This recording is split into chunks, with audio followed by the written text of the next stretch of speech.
Eu queria que você comentasse para mim essa imagem aqui, que é da internet, que diz assim: tem coisas que Deus vai te falar, outras Ele vai te mostrar, mas haverá momentos silenciosos, onde a única coisa que você terá que fazer é crer. Eu acho interessante essa reflexão, porque o João falou assim que sentiu a direção de Deus. Tem muita gente que está vendo a gente agora em casa que não consegue ouvir claramente a voz de Deus, nem ver claramente Deus mostrando. Está naquela calmaria, naquele silêncio. Uhum. O que fazer para ouvir a voz de Deus se Ele está em silêncio? Uhum. A primeira questão é a intimidade com Deus, né? Porque quando nós estamos em plena intimidade com o Espírito Santo, mesmo Deus não falando, ainda assim Ele fala. Uhum. Isso só quem já vivenciou, que entende o que eu estou colocando. Essa questão do silêncio de Deus é muito interessante, porque Jesus, quando orou assim: Pai, se der, passa de mim esse cálice. Aí eu imagino assim um tempo de silêncio, né? Jesus assim, será que Ele não vai falar nada? E Ele não falou nada. E aí Jesus fala, mas que seja feita a sua vontade.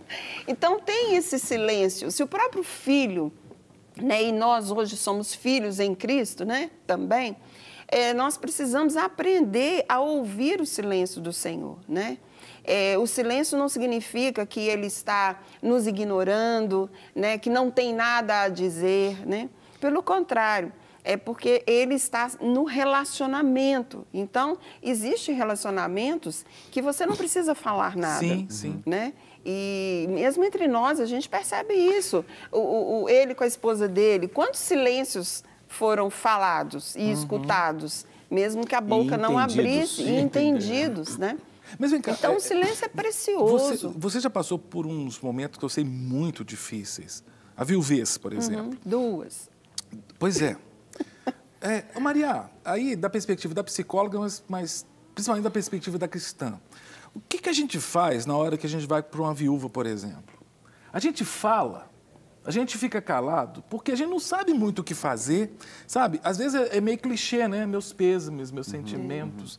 Entende? Eu sempre falo que um bom abraço, né, acolhe e diz tudo que a boca não dá conta, porque não tem nada para falar mesmo, né?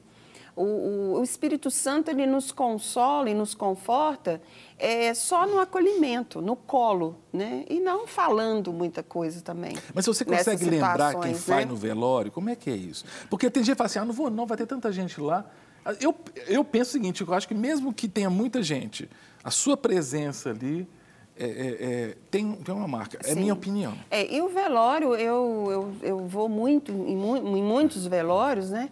Mas a ideia é acolher os vivos, né? Claro, obviamente. Eu não estou ali por aquele que já foi. Eu estou ali exatamente pela família enlutada, pela viúva ou pelo viúvo, né? Pelos filhos. E nesse momento não tem realmente muito o que falar, né? É só estar perto, né? Se a pessoa quiser falar, é ela que vai falar. E aí nós vamos acolher a fala dela, mas nós mesmos não temos muito o que falar. Enquanto pastores, obviamente, nós aproveitamos a oportunidade para evangelizar, né? Não tem um melhor momento também para falar da salvação e falar do Senhor. Mas enquanto luto, realmente assim a questão mesmo de acolher, né? De acolher. Consolar. Agora, essas experiências que nós temos com o Senhor, ela é muito clara. Tem momentos que Ele vai falar... Primeiro que o Senhor sempre fala através da palavra dEle, né? Então, às vezes, a pessoa está orando algo que já está na Bíblia. E, por isso, às vezes, Deus não tem que falar nada, né? Ele vai lembrar a você, peraí, olha, já te falei isso lá. Vai lá, volta lá para você ver se já não está escrito, né? Tem orações que o Senhor também... Por exemplo, a pessoa resolve namorar uma pessoa em julgo desigual.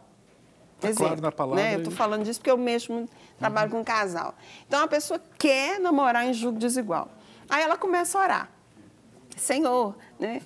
É da sua vontade? Ele sabe. Né? Porque aí o Senhor não fala nada, porque Ele não tem que falar nada. Já está na palavra. Às vezes né? a pessoa pensa que Deus não está falando, porque Deus não falou o que ela quer ouvir. Isso, É verdade, exatamente. Né? Né? Mas já está escrito, já está falado, né?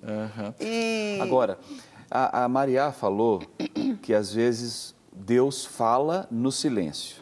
E às vezes é o contrário. Às vezes Deus está falando e de repente Ele faz um silêncio. Né? Eu fico pensando, quando Deus falou para Abraão, sai da tua casa, da tua parentela e vai para a terra que eu te mostrarei. Ou seja, Abraão não saiu dali e já foi para o propósito, para o local onde Deus imediatamente ia o colocar. Não tinha destino no Waze, não. Exato. Saiu. Só E sai. aí, eu acho que se Deus chegasse para algum de nós hoje e dissesse a mesma coisa, a situação ia ser terrível para quem está ouvindo, porque hoje a gente vive um tempo em que todo mundo quer tudo imediatamente, né? Tudo é para agora. Até as gírias, né? Demorou? Já é. Quer dizer, é tudo para ontem, tudo rápido. A gente não consegue parar e esperar. Né? Então, lidar com o silêncio de Deus, com a espera, hoje em dia, com a vida que a gente tem e com o que a gente escuta que temos que fazer tudo para ontem, seria terrível. A gente precisa aprender a ouvir, a esperar, a entender que, às vezes, Deus está falando, mas não é o que a gente quer ouvir. Então, não é que Deus está em silêncio, a gente que não está discernindo. Isso tudo depende do relacionamento que a gente tem com Ele. Por que Abraão creu e chegou lá? Porque ele tinha relacionamento, ele é amigo de Deus, né? Amigo tem que ter relacionamento para ser considerado um amigo. Sim. E como que está hoje o nosso relacionamento com o Senhor, com o Espírito Santo? A gente tem um relacionamento suficiente, bem desenvolvido, para saber quando devemos esperar? E são muitas vozes que a gente tem hoje em dia, né? Vozes audíveis e vozes que eu digo de texto. Porque o próprio smartphone, eu trabalho com o smartphone que eu tenho que ler as mensagens, mas o pessoal do Cássio lá, são tantas informações, são tantas vozes, que para você discernir a voz de Deus no meio de tantas falas, fica difícil. E a correria? E o corre, exato. E, de novo, a questão do relacionamento, né? O Senhor é o nosso pastor e a palavra afirma isso, né? O pastor, a ovelha reconhece, né, a voz do seu você pastor. sabe quando reconhece, né? Verdade. Então, em meio a muitas vozes, mas você tem até uma dinâmica que eu gosto de fazer ela, às vezes até no culto mesmo, né? Um irmão chega e dá uma palavra para você, e aí você é vendado, e aí outras pessoas vão repetindo a mesma palavra, né? Mas obviamente com a voz é diferente, e você tem que seguir aquela voz que você ouviu no começo. E dá certo? É muito legal, né? Às vezes dá certo, às vezes não, a pessoa se desvia, né? Mas é muito legal também quando dá certinho, a pessoa vai, um monte de gente falando, mas ela vai seguindo aquela voz que foi a primeira que ela ouviu, né?